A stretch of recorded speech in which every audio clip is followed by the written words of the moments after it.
मध्ये आपल्या सर्वांचं स्वागत आहे। कृषी कार्यालयासमोर शेतकऱ्याचे आमरण उपोषण।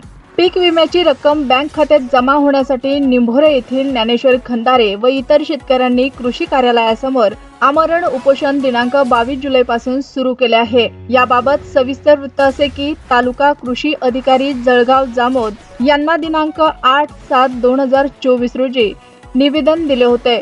यापूर्वी दिनांक 11/3/2024 रोजी उपोषणाला बसले होते। तेव्हा कार्यालयाअंतर्गत सांगण्यात आले होते की सदरची पीक विम्याची रक्कम आपल्या बँक खात्यात 1 महिन्याच्या आत जमा करण्यात येईल, परंतु अजूनपर्यंत निवेदनकर्त्या शेतकऱ्यांच्या बँक खात्यात पीक विम्याची रक्कम जमा करण्यात आली नाही। शेतकरी पीक विम्यापासून वंचित राहत आहे। दिनांक 27 जुलै पासून पुन्हा शेतकरी उपोषणाला बसले आहे। सध्या पावसाळ्याचे दिवस सुरू असून शेतकरी कृषी कार्यालयामध्ये उपोषण करत आहे।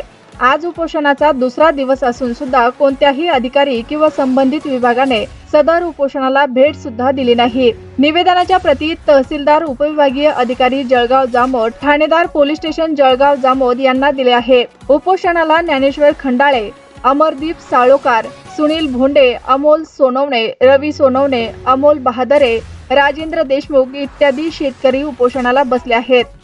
ताज्या बातम्या पाहण्यासाठी आवाज महाराष्ट्राचा या आमच्या न्यूज चॅनलला सबस्क्राइब करा। व्हिडिओ आवडल्यास व्हिडिओला लाईक आणि शेअरही करा।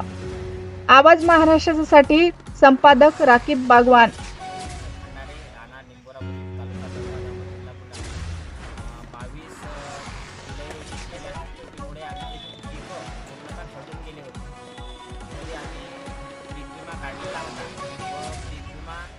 रक्कम आमच्या खात्यात जमा होण्यासाठी आम्ही जळगाव जामोद येथे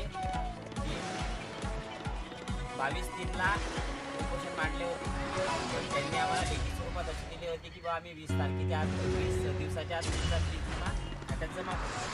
आज 7वा महिना आला तरी त्यांनी आमचा पीक विमा खात्यात जमा केला नाही। तरी आम्ही 22/7 पासून परत उपोषणाला बसलो। 1 वर्ष झालं तरी आमच्या खात्यात अजून पीक विम्याची रक्कम जमा झाली नाही। आणि सरकारने जो हप्ता होता तो पूर्णपणे त्यांना 18,000 कोटीचा जो असेल, कारण त्यांनी त्यांच्या तोंडाने सांगले की आम्हाला जो सरकारी हप्ता होता तो आम्हाला मिळाला, तरी ते शेतकऱ्यांच्या खात्यात पैसे टाकायची टाळाटाळी करत आहे। याच्यात राजकीय हेतू आहे की काय आहे आता शेतकऱ्याला आम्हाला काही समजतच नाही।